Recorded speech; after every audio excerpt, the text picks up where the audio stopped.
Okay, so this is a joint paper with Esther, who is sitting there, and Andrea, who is now at Duke. And it's about how to do optimal policy with full commitment, the kind of standard Ramsey policy that we, many here have worked on. But do it when the government doesn't have full information about what's going on. Okay, so it's something I had. There are a few papers on this around, and I have never understood them, and I understand why I didn't understand them now, and I'll tell you about that. So basically the one summary could be that people who had been using partial information in optimal policy models were very smart at avoiding a technical issue that that comes up very naturally in this problem. And so they were always making special assumptions, and I never understood why. And now I understand why. Perhaps if nothing else, the paper would be useful to understand the others' literature. Okay, this is the rest of my affiliations. They never fit in the first. Slide. So that's the problem. The problem is the government has to take a decision, doesn't know exactly what's the economy like, and it has to take a decision nevertheless. No? If you want a real life example, in 2008, 2009, we knew we were in trouble, right? And you could have said then we were in trouble because maybe, through housing bubbles or financial engineering, we had engineered output growth in the 2000s, but that was not real, and now it was really becoming clear that output would actually be lower in Western economies, and you would have thought that that was one story. Another story would be, well, maybe there's a scare and this is a temporary shock. There's been, Lehman went under, but actually it's a very small percentage of the economy, like Bernanke said, so who cares? And it's just a transitory thing. And then, all you know is that output went down, but you don't know if it's a permanent shock or a transitory shock or what it is. And the policy response is very different, right? And the G20, remember, decided that all the governments had to spend more. No, they suddenly read Keynes and they said we have to spend more. And was that a good idea? Well, for example, for Spain, it was a terrible idea. Okay, the governments were spending very much, digging holes and then covering them up. And it all meant that in 2009, then we had almost a 12% deficit. So,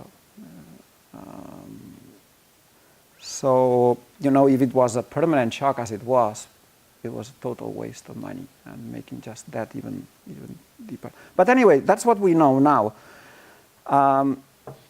So how can what should they have done? Well, they should have done the optimal policy, given that they were uncertain whether one story or the other were the right ones. What we try to do is solve for the optimal policy when the government sees some endogenous variable, right? So for example, output, and the government has to choose a policy instrument, say taxes, okay? And the problem will be that, output influences taxes because depending on what the government sees, it will choose one tax or another. But taxes influence output as well. And so the problem will be that output, which is the signal is what the government is observing, signal, the distribution of the signal which the government is conditioning on, distribution of output, is also influenced by the tax choice.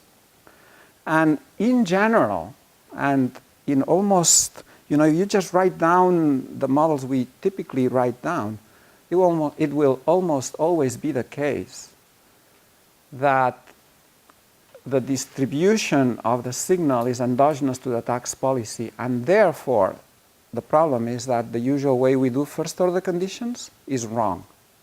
The standard first order condition that we teach students to write in a first year master or PhD course is not the right one.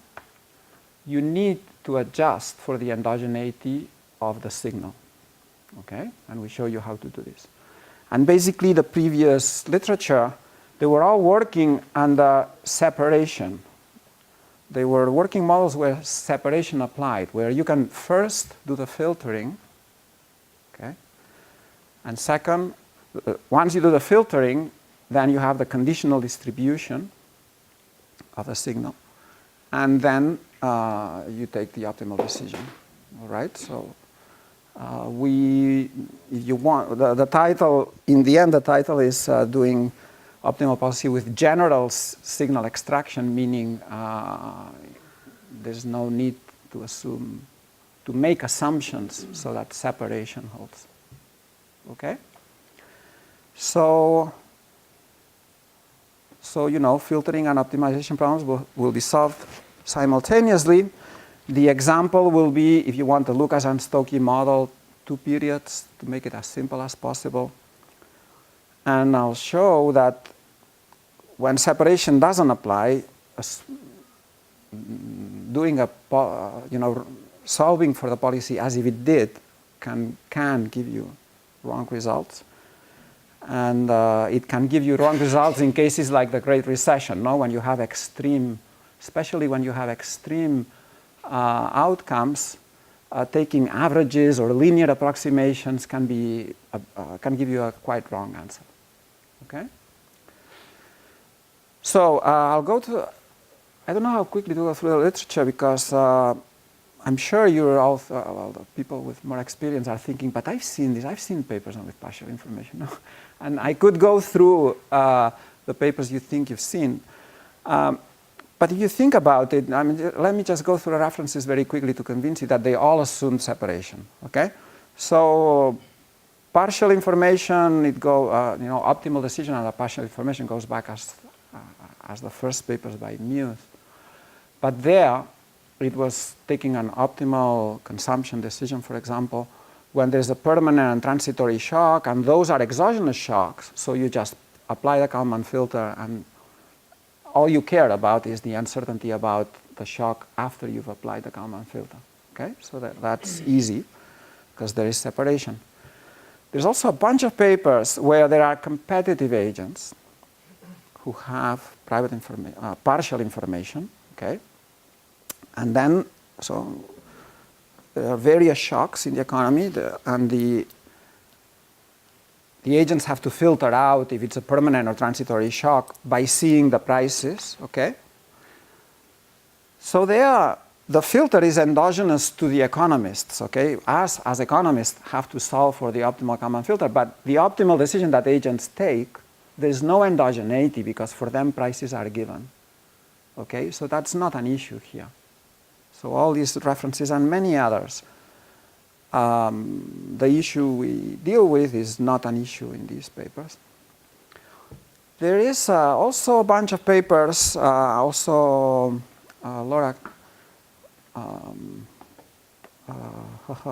I don't have here, I should have. Laura Veldkamp and Steen van Nieuwenburger have a lot of papers. They should be here. There's a mistake. So they have models where whatever you do today can give you a better signal. Yeah, the action you take today can give you a signal about hidden information. Okay? And so what you do today is useful to produce better information. But the action you take today is not influenced by the signal of today, okay? So there is no endogeneity, there's no simultaneous endogeneity, all right? And these papers were, what's going on here? It took us a while to to figure out, what they do is they make enough assumptions so that that endogeneity that is not there. Okay, and we can write down models where that's not there. But in general, you know, just imagine even that there is a delay. Okay, imagine that today's authority is setting the tax rate of next year. All right, so there is a 1-year delay in implementing the tax. And you have a model with some state variable, let's say capital, okay? And all you see is output today. So today the government is choosing the tax for tomorrow, right? You think there is a delay where this stuff could be applied, but it cannot be applied, because what happens is, okay, under rational expectations, if today you choose the tax of tomorrow, this influences the investment today, so it influences the capital today, so it influences output today. The decision about tomorrow's tax that you take today depends on output, and the output depends on the tax, and there is the simultaneity. These guys work very hard at that simultaneity not to be there, all right? And they do it fine. So someone here is taking expectations, and based on those expectations is choosing the optimal decision. The government, yeah. The government. What is the government taking expectations of? Over shocks that, so this is important, the government is taking expectations over shocks that influence the signal, output, for example, but that the government doesn't see. You'll see a specific example where this will be, I'll give you a very simple example where this should be very clear. All right, I'm just trying to link to the literature. So perhaps if you have the question a little bit later. Okay, then there is a bunch of papers where they have a simultaneous, you know, many of them are monetary policy, government chooses interest rate conditional on output. What they do is they assume linearity, and it turns out, you know, they have a very difficult proof where they prove that under linearity you can, in a certain way, under linearity and additivity of shocks, and for certain cases you can act as if there was separation. Okay, and I'll show you why. In our case, in our theorem, this will appear as a special case, right? I'll show you why linearity helps. But a very small departure from linearity linearity and additivity. And then, well, the private information incentive compatibility, you know, what they call very humbly the new public finance literature. There is no issue of partial information there, because there is, you know, there is a revelation of the shocks after you see. So in the end, there isn't really an issue of partial information there. This is less related to what we do. Okay, so let me make all of this more concrete with a specific example. So this is going to be dynamic model, distortionary taxes, a 2-period version of Lucas and Stokes in 1983. There are some of my master's students here. They already have seen this model, so this is as easy as it can be. There is government spending. It will be fixed here. Government can raise taxes in the first or second period, or get in debt in the first period. This is the utility, so it's a standard utility, you know, discounting and so on. I'm just adding, one of the shocks I'm adding is gamma. So gamma is a shock or a parameter. You can think of it as a shock every period, or you can think of it as the government doesn't understand exactly what is the marginal rate of substitution between consumption and leisure in the first period. So, you know, so the government doesn't understand what's the Laffer curve, if you want, right? The government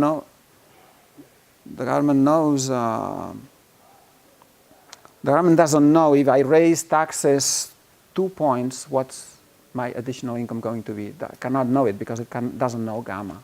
No, that's another interpretation. Gamma is a temporary preference shock. it's there in the first period, but not in the second. Okay, that's.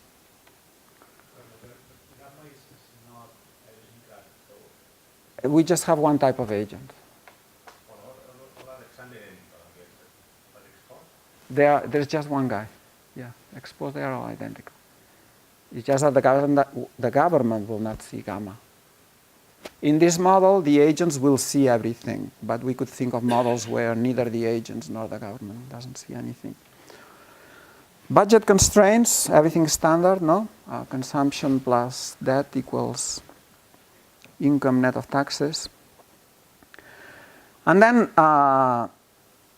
theta is the productivity, or also the wage, and I assume it's permanent.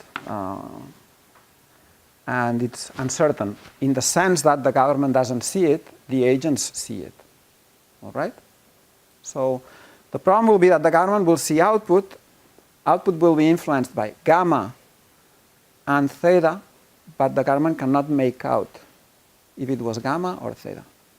Theta you can think of as a permanent shock, like the economist say, the shock in productivity. You can think of gamma as a temporary demand shock or something, no? A more Keynesian shock, if you want. So the vector of shocks is theta and gamma. The consumer knows, I already said this. All right, next. First of the equilibrium conditions, marginal rate of substitution between consumption and leisure in both periods equals wage net of taxes, Euler equation for bonds.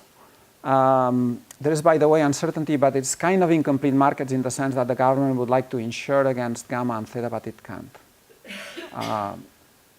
There is there is an asymmetry in information, so incomplete market is what is the easiest thing to do. And okay, it is convenient, so even if you learned how to do the primal approach using the papers of Pat and Chari, you don't do that here. Okay, that is a bit inconvenient to use. Although, so you don't substitute out taxes. All right, you just keep from the model whatever maps the shocks and the policy action into the equilibrium, into the signal. All right. How do I get this? I will be calling H a reaction function, okay? Because of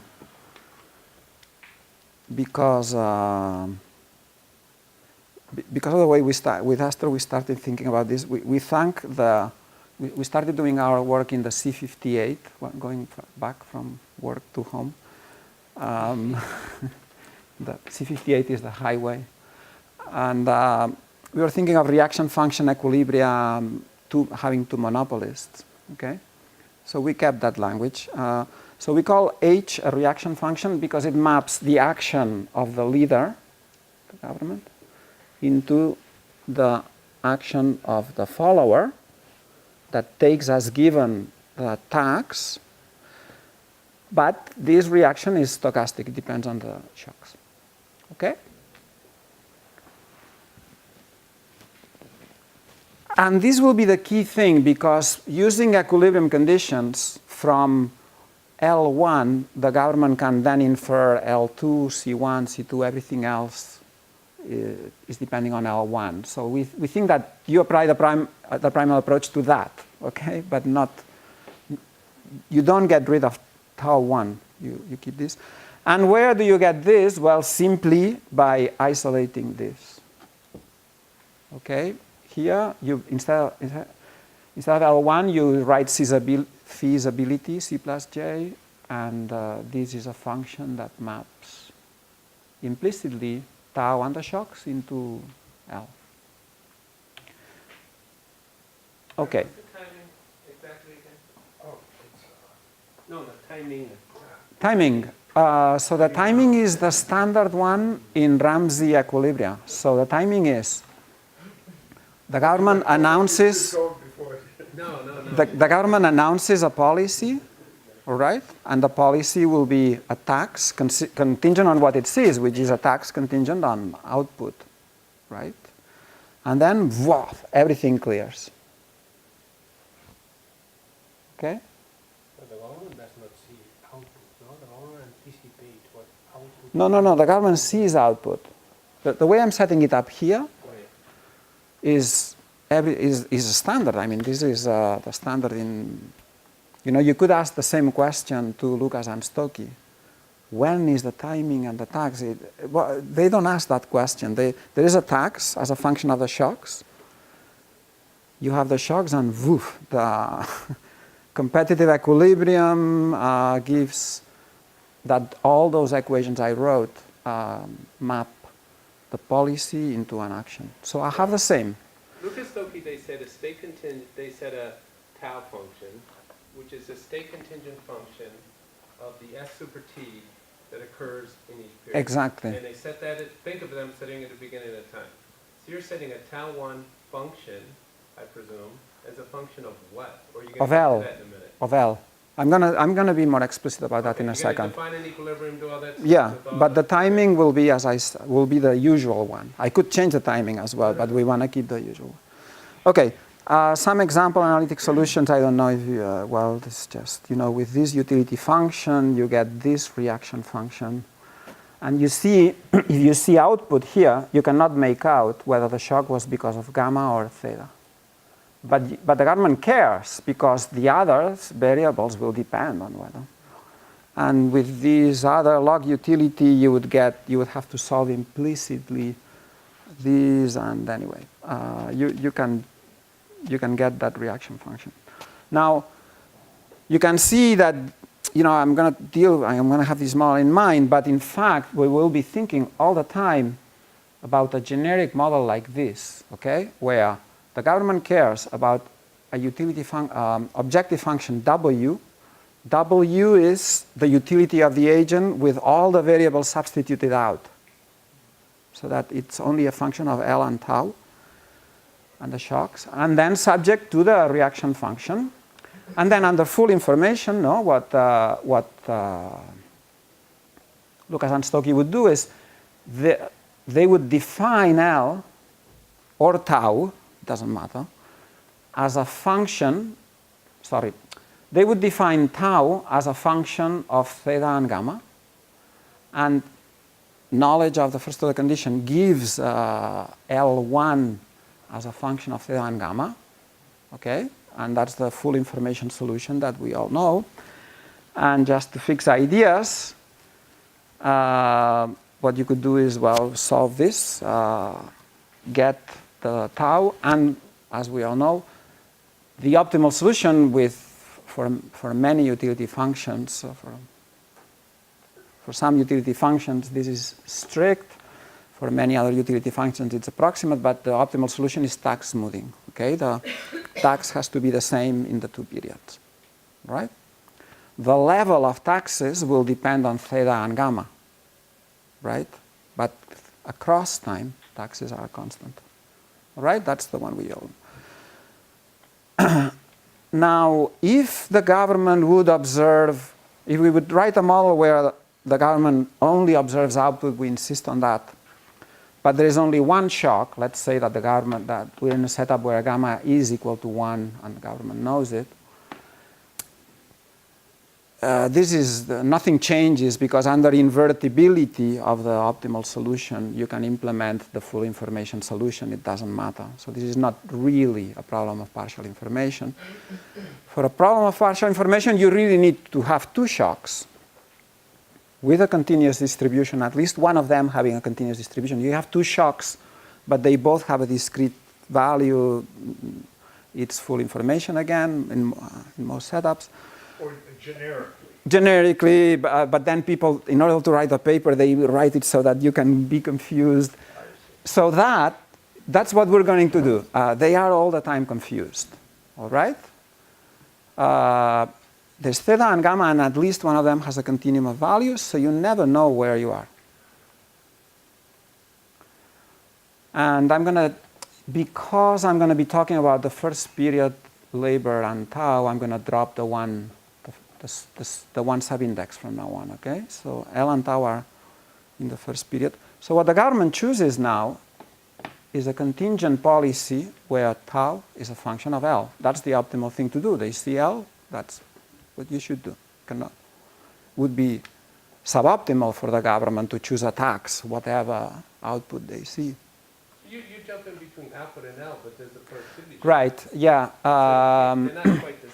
It's Isn't because... Y equal to theta L? Okay, so to be fair, I'm saying output because it's more intuitive. I should be... The paper is easier to write if it's really contingent on L, okay? So let's say L. We can say L. So from now on, I'm going to say L. We have a robustness that it doesn't matter if they see theta times L, but from now we say L. You can't see Y and L. Say that again? There's no theta. Exactly. No. You can only see one of the other. Yeah. You have to set up things very carefully so that they see enough that they can take a decision, Right. but not so much that the partial information goes away. Yeah. So then an equilibrium is going to be, an equilibrium under partial information is going to be an allocation and a tax, which in equilibrium will be dependent on the shocks, right? But which is the intersection of the policy function with the agents, actually I should say the inverse of the agent reaction function, okay? So the picture is the following. The red line is what the government chooses, right? It chooses a function from output to taxes. And then maybe the government sees this L, sorry, not output. The government sees this L, but it doesn't see whether this L came from the green reaction function or from the blue reaction function. And this is going to be the key thing, because if you think applying variations to this decision, so if you want to go, I'll tell you. The thing is that if you apply variations on the red line, it matters whether you are in one or the other, because the output will change and and you want to take that into account. Okay? So the economic problem, what will be why does the government care about partial information? It's because it cannot do tax smoothing now. It cannot. It doesn't know how much taxes it will raise from a certain tau, because the taxes it raises is tau times theta times L, but it sees L, but it doesn't see theta, right? And it doesn't see even, well, it sees tau, okay, it doesn't only see theta there. So, okay, so it doesn't know the Laffer curve, if you want. Here, in 2012, when finally the government was forced to do an adjustment, they raised the income tax, the top income tax, they raised it 10 points, okay? And income tax revenue basically stayed flat. Okay, so what is the problem? Why do we have a paper, perhaps to be published somewhere? The problem is the following. The objective function of the government is the integral of the expectation of the welfare conditional on L, right, times the density of L, right? The standard trick we learned and we tell our students is, well, you have a stochastic problem, take the derivative and then take a conditional expectation and put it to 0. And you would get this. This is the objective function of a Stackelberg leader, right? The first order condition of a Stackelberg leader, where here there is the derivative of the reaction function. This is what we would do, but this is wrong. Why is it wrong? Because when you take a tax decision, you're going to influence this.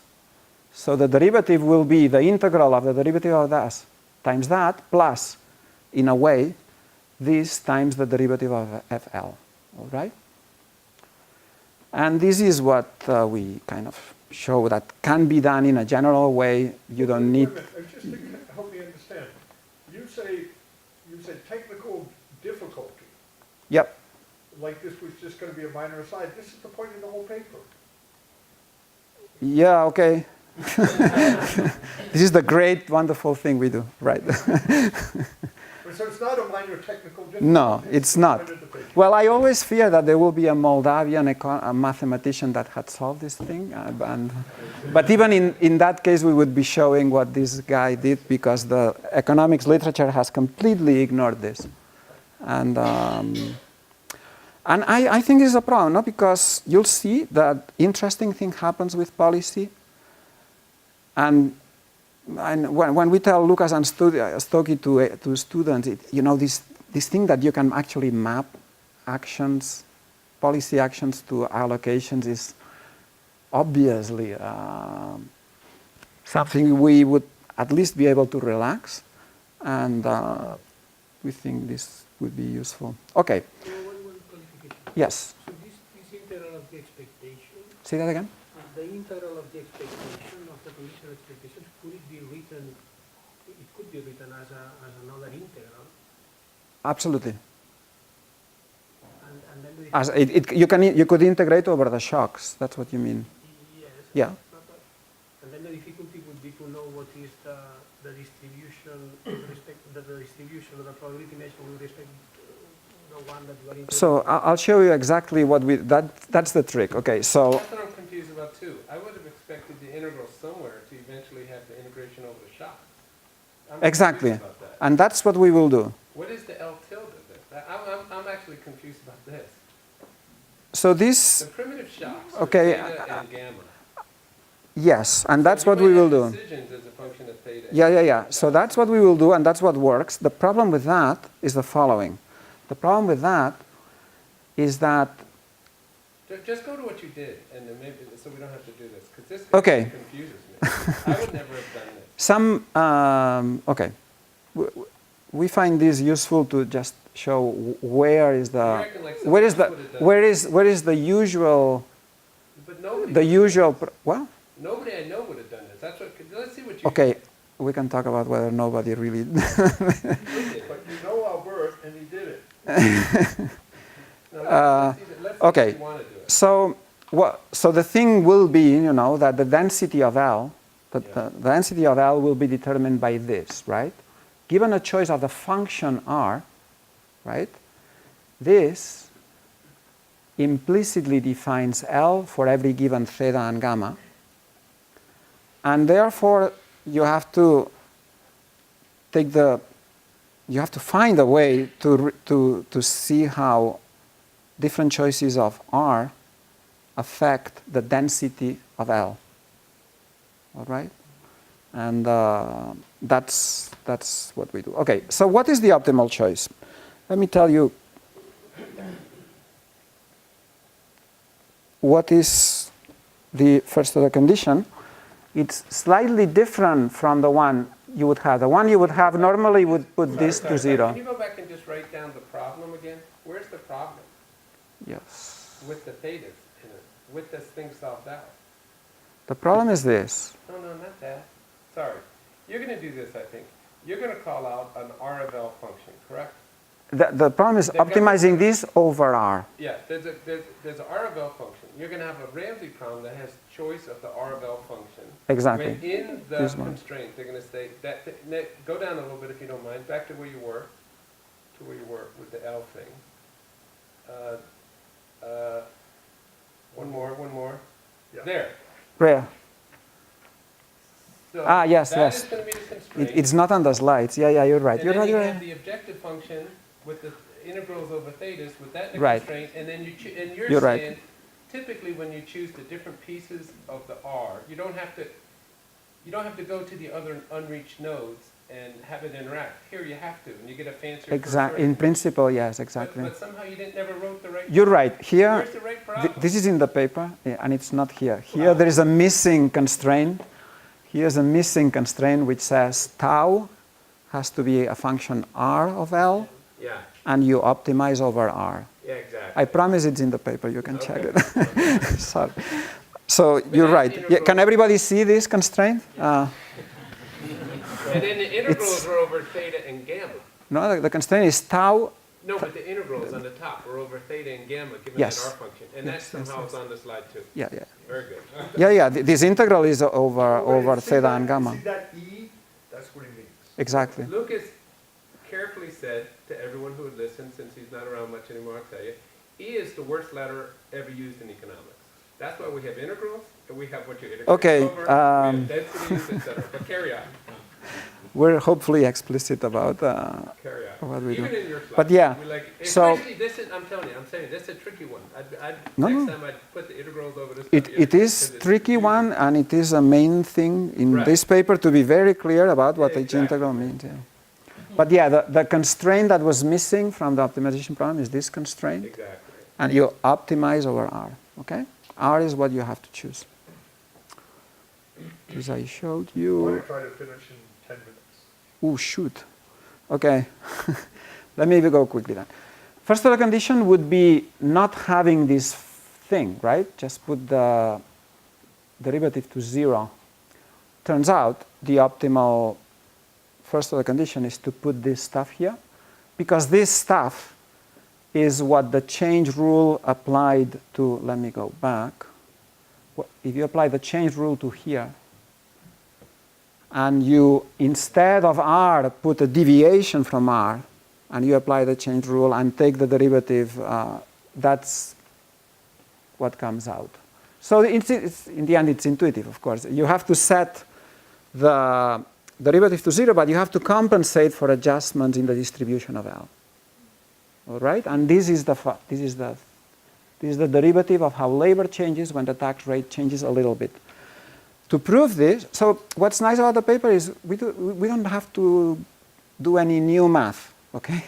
What we do is apply the same trick that they use in the calculus of variations. We have a couple of books in calculus of variations, and this problem is not in there. The usual, what they call a canonical calculus of variations problem, if you remember, is one where you integrate over time, for example, and then you choose an optimal decision. You take an optimal decision that's a function of time, okay? Here, the integral is over the shocks. But the optimal decision to choose is a function of the shocks, okay? And that's why, as far as we know, it's not just taking a textbook, very general thing. We haven't seen it. And what you do is you do the calculus of variations. You take any function delta, okay? Consider moving, bumping the optimal decision R asterisk would be the optimal, bumping it by alpha times delta, where alpha is a scalar. Now you take a derivative with respect to alpha, which is a number. The derivative of that objective function given delta should be 0 because it's a number. And if you very carefully take the derivatives, okay, for a given delta, you end up with this condition that for any delta, all right, this has to be equal to 0. That's what comes out as when you take the derivative with respect to delta. And this is the same as saying that the conditional expectation, that this is 0 for any function delta is the same as saying that the conditional expectation is there. Okay? That's the proof, and this is the intuition. If delta would be an indicator function from here to there, this set, you bump it by alpha, and what has to be the case is that as you make alpha go to 0, the integral over all the allocations over all the green and blue and all the other lines that are not there, all right, that goes to 0. Okay, so let me show you a few pictures because I don't have more time and we can talk more afterwards. So, deep down what's happening here is that for a given choice R, all right, the government will know that a certain L happened, and it knows the R that it chose. So the government knows that one of these combinations of gamma and theta occurred, right? So either it was not a problem of output in 2008, but a big problem with expectations or pessimism or whatever, or it was the opposite, or in the middle. But it could be anywhere in here. So it has to take an expectation over all these shocks, which are now the only ones possible. And it has to average over all the L's that could be different if you change the R, as in the previous picture. No, but in this, I have to agree with Patrick. So you're still going to have an integral over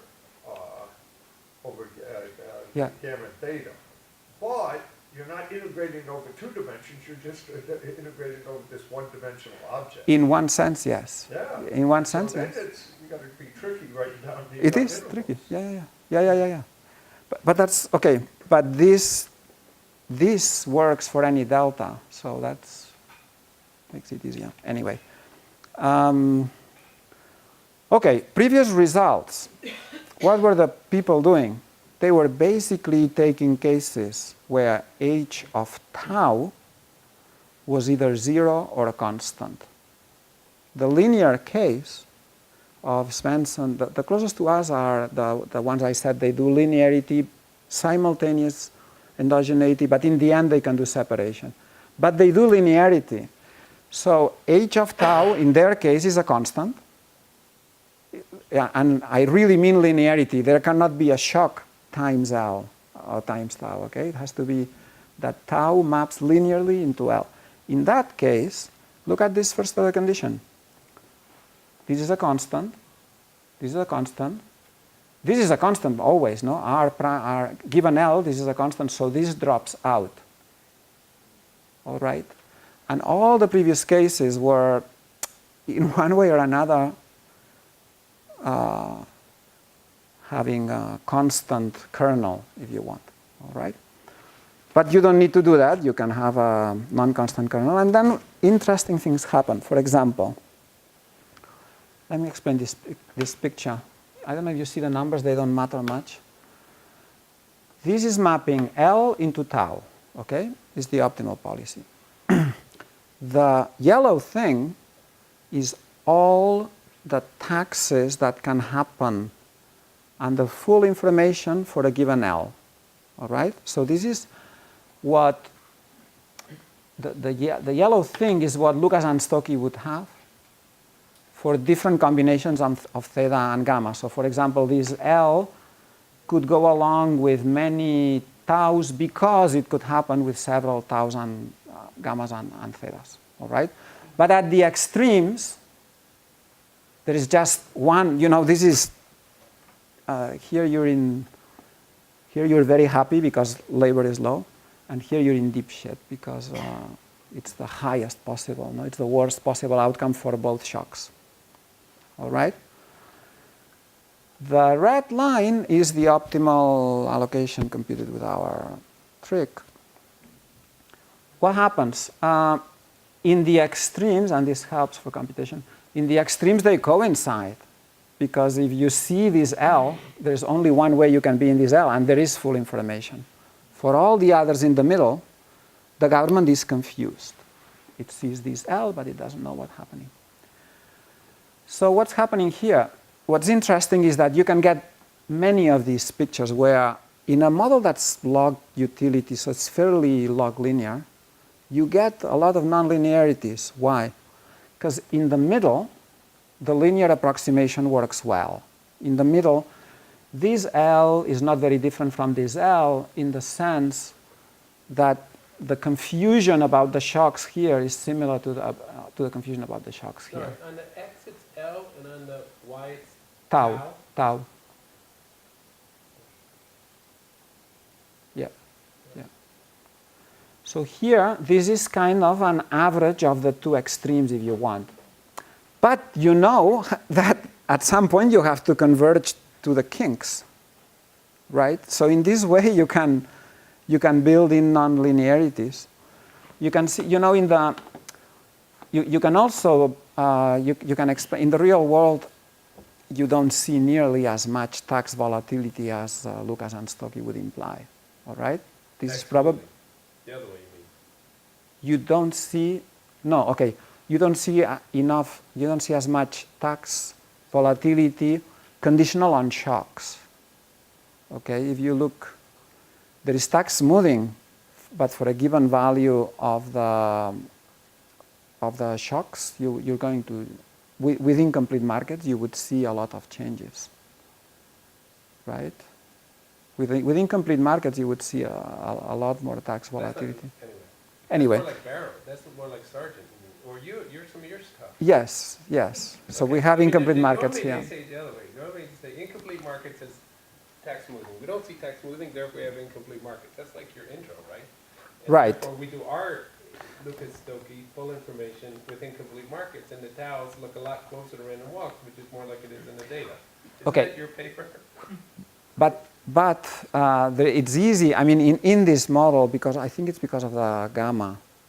If you put in the model an IID shock, the tax should respond to that shock in an IID way. Maybe not a lot, but it should respond. And with partial information, it doesn't respond as much, obviously, because you never know if it's that shock. So that you can get, but you can also get, anyway, you can also get the delayed response, right? You saw all the governments adjusting taxes, and by gosh, they did adjust taxes, but they took a long time. And it's easy to say out of facts, these guys were lazy. If they would have adjusted taxes earlier, that would not have been so big, and the tax adjustment would not have been so. But that's after we know what happened, right? That can be rationalized with partial information. Wait, sorry. Now you jump into, it sounds like, where there's like some permanent stuff. And Yes, mandatory I'm stuff, jumping, and you're yeah. mixed up between permanent and I'm cheating. I have a dynamic You model. didn't really whet our appetite for that. We have a dynamic model actually later. So if we have time, I show It you. would be a fantastic lunchtime conversation. Exactly. So we have a dynamic model where basically the point is that this justifies that if you're here, the adjustment is very different whether you're here. Yeah. And this is very easy to get with different profiles. You can get, this is comparing the linear approximation. You would think that the linear approximation has to be pretty good. Yeah, it's pretty good on average, but once you're here, it's not a good thing, okay? Once you know you're in trouble, the linear model is not a good approximation. What else can I tell you? This is what the optimal thing does. Let's say we look at the set of admissible thetas for each level of L, right? In equilibrium, under full information, all of these thetas would be compatible with this L, for example, all right? What's the set of admissible thetas in the optimal one? Sorry, and in the background gamma's adjusting, I should go up that line? Yes, yes. To make you hit that out. So I look at the full information solution, Yeah. I implement it, it's something I could implement here. No, it's not something I could implement here, but this is how much uncertainty I would have if I use the full information solution. This is the optimal one. What does it do? It narrows down the L's. No, the government tries to choose a good tau, but also one that reduces the conditional uncertainty, so that it can choose a better tax. Okay. And this is a dynamic model where we actually see that. Okay, I finish with this.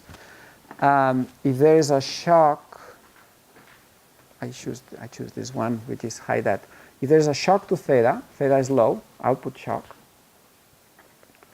Under full information, ours would react quickly, would go back quickly. Sorry, these IID, what is it, or persistent? They are IID, I think. Yeah, I think for this, I think for the dynamic model we have IID. Yeah, we have IID just to avoid having another state variable that filters out theta.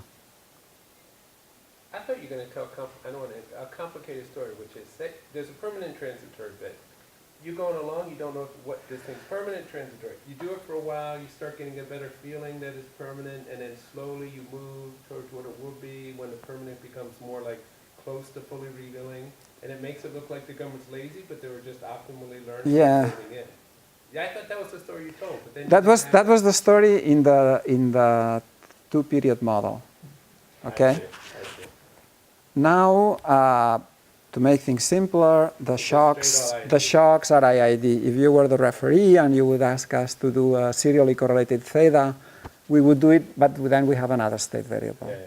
That's Okay.